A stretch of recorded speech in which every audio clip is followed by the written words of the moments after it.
Hello everyone, my name is Zoya and this is the very first episode of my new YouTube channel. Because it's the first, I kind of want to just get right into the beginning a little bit. So the reason we're here is why I chose to become a hairstylist instead of an architect. The reason being was I wanted something that was super flexible. That was very, very important to me. I didn't like the idea of being stuck in a 9-to-5 job or being stuck in something that only gave me an hourly wage.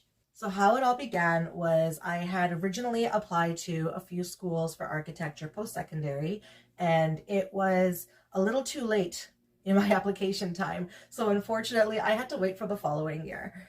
And my dad, being full of advice as he always is, told me that he didn't want me to just wait a year working and doing nothing. He wanted me to go take a trade, just go take something that's like, 1 year long, and then we can apply for the next season after. So I applied for hair. I was always really good at it. I ended up doing a bunch of my friends' hair for high school grads, so it was something I was interested in. So I took the course, and in about 11 and a half months, I had a whole new career on my hands.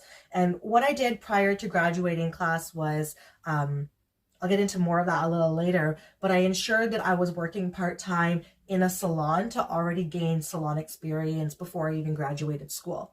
So that brings me to my second reason for not going with architecture, is that the schooling time was just so much less and way more affordable than having to take a 4 to 5 year program.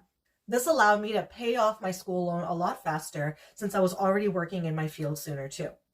Another reason I chose hair was that hair is something that is never ending. Whether there is a recession or there isn't, it is a constant flow of people needing their hair done. It could slow down and you may need to offer promos or do other things to build your clientele, but it never fully stops. Even during COVID, we were considered to be essential workers, so we came back to work a lot sooner. Another reason I went with hair is that it's more transferable of a trade. So whether I wanted to stay local in my city or move to a different city or move across countries, it's something I can physically do. Choosing hairstyling over architecture allowed me to have an extremely flexible career at a very young age. It limited me from having excessive student loans, and it allowed me to create a lifestyle and a schedule that was what I wanted to do, to be realistic. I'm able to plan my life around family. I can change and adapt my schedule as I need to accommodate that.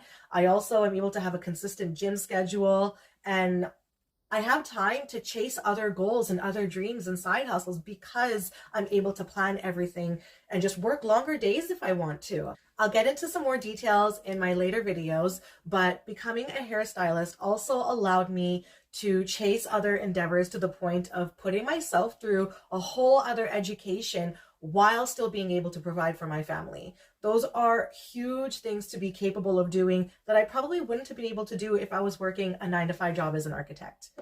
That's all for today. I hope you guys enjoyed. Subscribe it, like it, you know the drill, and hope to see you at the next video.